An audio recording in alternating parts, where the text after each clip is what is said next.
예수님 안에서 구원의 기쁨과 감격이 오늘 새롭게 우리 모두에게 임하는 은혜가 있기를 바랍니다.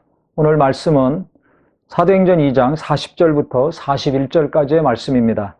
또 여러 말로 확증하여 권하여 이르되 너희가 이 패역한 세대에서 구원을 받으라 하니 그 말을 받은 사람들은 침례를 받음에 이날에 신도의 수가 3천이나 더하더라.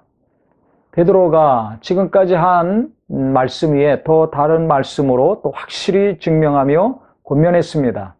그랬을 때 마지막에 너희가 이 패역한 세대에서 구원을 받으라 했더니 그 말을 받은 사람들은 침례를 받음에 신도의 수가, 즉 그날 회개하고 예수 믿고 구원받은 사람들이 3천 명이나 됐습니다.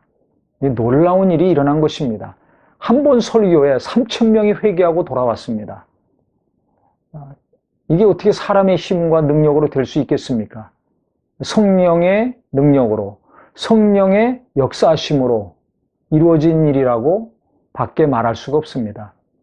그래서 성령이 일하신다면 인간이 생각할 수 없는 일이 일어난다. 우리가 상상할 수 없는 일이 이 땅에서 일어나고 교회에서 일어나고 가정에서 일어날 수 있는 것입니다.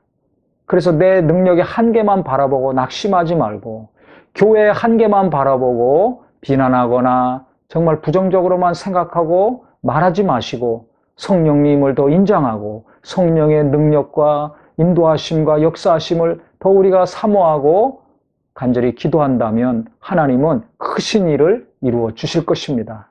그래서 우리 성도님들이 여기 본문의 말씀을 잘 보면 이 패역한 세대에서 구원을 받으라 하니까 이 구원받기를 원하는 사람, 영원한 생명을 얻고자 하는 사람들 베드로의 말을 그대로 받아들였습니다. 그래서 41절에 보면 그 말을 받은 사람들은 그랬습니다.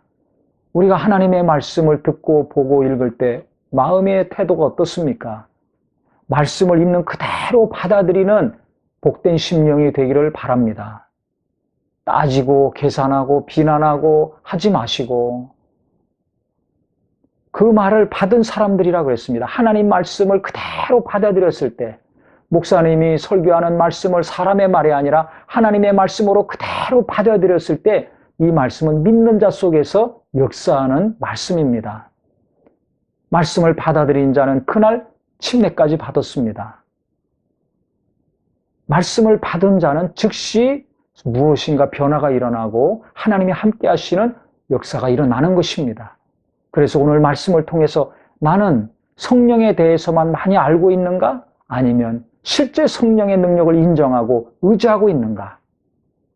자기 자신을 돌이켜서 큰 일이건 작은 일이건 어려울수록 내가 성령을 더 의지해야 되겠구나. 그분의 능력을 구하고 그분의 도우심으로 일하고 살아야 되겠구나 생각하시고 그 다음에 나는 하나님 말씀을 듣거나 볼 때 어떤 마음으로 어떤 생각으로 대하고 있는가?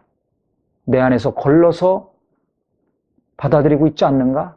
내게 맞는 것만, 내가 좋아하는 말씀만 받아들이고 좀 부담되는 것은 거부하고 있지 않는가? 또 목사님 말씀을 들을 때 나는 어떤 태도로 어떤 마음으로 듣고 있는가? 잘 보셔서 우리 모두가 성경적이지 않은 말씀을 전한다면 우리가 거부해야 되겠지만 영혼을 사랑하고 하나님 말씀을 있는 그대로 성경적으로 복음을 전하는 말씀이라면 우리가 겸손하게 받아들이고 은혜 받아야 될 것입니다. 또 성경을 볼 때도 있는 그대로 우리가 받아들이고 믿어야 될 것입니다. 그때 하나님은 놀라운 일을 이루어 주시고 우리에게 생명은 더 풍성하게 넘칠 것입니다.